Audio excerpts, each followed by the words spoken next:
Hi, my name's Denny. I'm one of the co-founders of Koala. Fishburners is where I learned how to do a startup. Growing up in Byron Bay, there wasn't a community for me to learn off other people, or even see the ropes, see how people did it, see pitch nights. So when I moved to Sydney, first thing I did was sign up to Fishburners, and that's really where I started my career. Koala is a direct-to-consumer online furniture business. Started 5 years ago at Fishburners in Sydney. We basically have set out to be the online version of IKEA, but Australian made, but tackling the different things that IKEA doesn't do well. So quick delivery, quick assemblies, so everything we sell goes together in 5 minutes, and we can also get it to you in 4 hours in every capital city in Australia. We also have dedicated our business to saving wildlife, and the reason we're called Koala is we adopt koalas with every mattress we sell, and green sea turtles for sofas, and so on and so for every other category after that. Our vision is to be the largest furniture company export in Australia and be sold in every country in the world. Mitch and I started Koala 5 years ago when we saw that most furniture companies, or every furniture company, took on average 10 to 14 weeks to get delivery if you ordered online or in store. We also saw there was a very broken customer experience element with putting the product together, and just basically after you purchase, they basically don't give you any support. So we started Koala on the basis that we wanted to be quick delivery, so 3 hours in major capital cities, also availability, always being in stock, and quick assembly, really tackling those key points that IKEA don't do very well.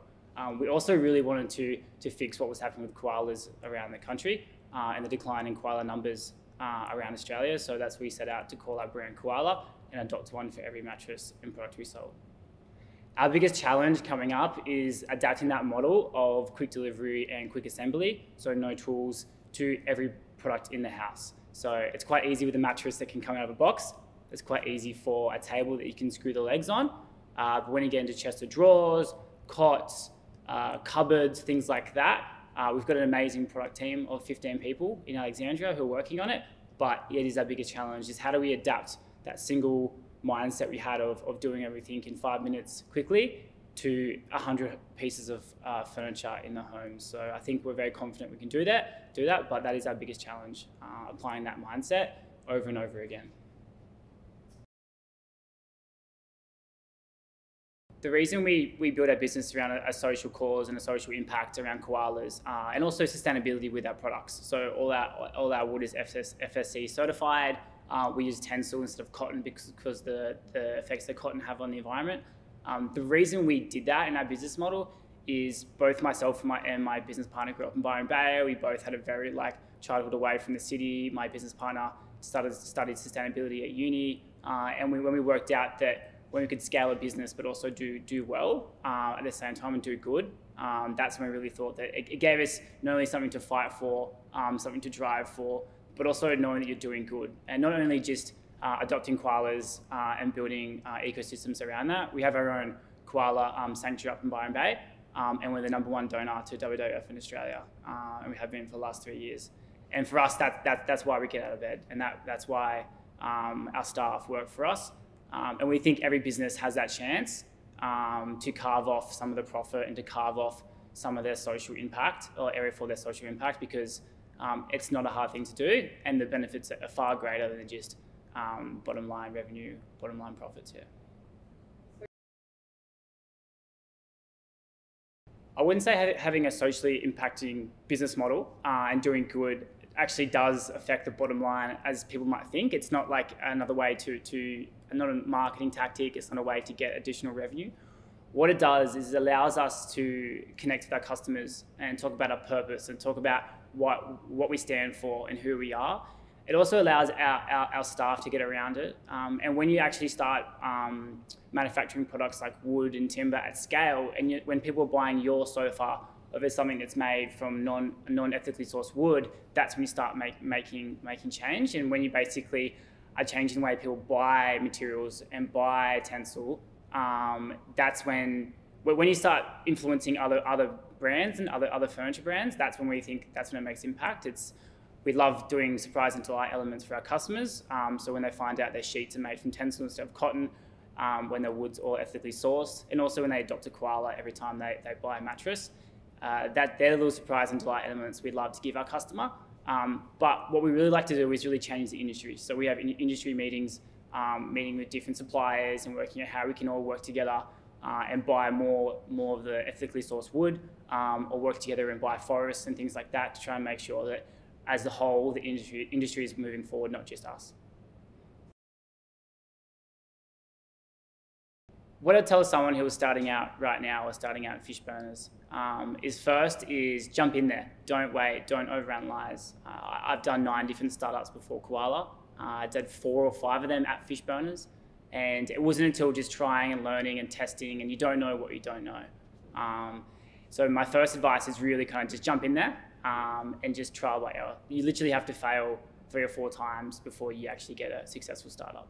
No one ever does their first startup and does extremely well, unless you're someone like Zuckerberg, but everyone knows he's crazy, Luffy head. But the second thing is basically don't just do it for the bottom line. Don't do it for money. If you're going to do it for money, you may as well work for a bank, and then you're going to hate your job. Find a purpose, find why you're doing it, and ask yourself every day, are you changing? Are you making an impact, and can you make an impact on this earth? Because at the end of the day, money comes, money goes, but a lasting impact is what we're all here for. The biggest highlight in my career over the last 5 years while doing Koala is probably the success of our Japanese team. Went back over there last year. We've got 20 people over there. It's quite a very successful direct-to-consumer business in Japan, not only in Australia's sense, but in Japan. We've been featured on national TV like 50 times. The team's working really well, and just seeing them really getting around it and just their passion for the business. To me as a founder, the fact that you can go set up your business in another country and just see it flourishing and catching up to doing almost as much revenue and good as Australia in a couple of years it's one of those kind of like feel good moments of like, yeah, that's my baby basically. What I've learned about myself being a founder over the last 5 to 10 years is it doesn't matter how many spreadsheets you make or how many goals you set or how many books you read, startup books, innately comes down to you as a human being and how you connect with other human beings, how you understand people, how you have empathy, how you can really connect on a level. And self-awareness and mindfulness is the biggest key factor to leadership. And leadership is the one key skill that most founders don't try and research. Every time I speak to founders, they're looking at the next startup book. But it's actually about you as a person, how to connect with people, how to have deep and meaningful conversations with people, work out how they're going. Because in the end, all it is people in a room working on an idea.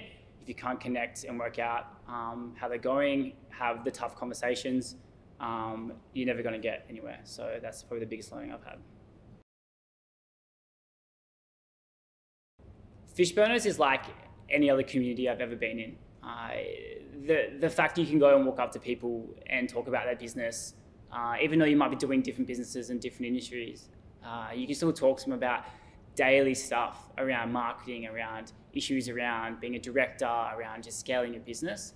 And the fact that there's a community like Fishburners that's available to do that, it's unheard of. I've been to many different co-working spaces and different kind of types of communities in Australia and overseas. And Fishburners, what it means to me as a founder, I find it a place where it's kind of like my safety net. I can go back and ask people. I have a great alumni of people who have worked at Fishburners with me, and they still come in and help my business today. So even though my business might have graduated from Fishburners, I still speak to people who I met at Fishburners on a daily basis, and they still help me every day. So it's really that community, and even if people leave that community, you still got a friend for life and someone to count on to help in your business and just chat about anything you kind of need. So at Koala, we're launching another 5 to 10 products in the next 3 months. I think we're going to have probably our biggest kind of season around the end of the year. It's always quite busy at the end of the year for furniture and online businesses. For me personally, I'm launching a new brand as well, an alcohol brand, so that's quite big in another couple of weeks. So applying the same thinking to alcohol, quick delivery, 2-3 hour delivery. So that should be fun.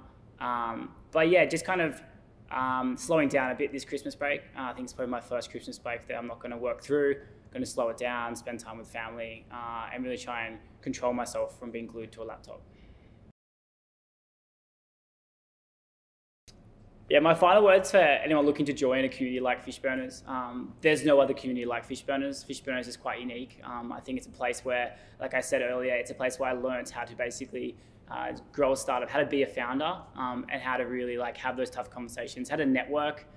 It's kind of got everything under the hood. And it's amazing that there's a place like Fishburners that exists there, because you can walk in here a nobody like me 7 years ago, and now see that I've had quite a successful business. So that's the opening kind of checkbook for anyone walking into Fishburners. You can do what you want with it.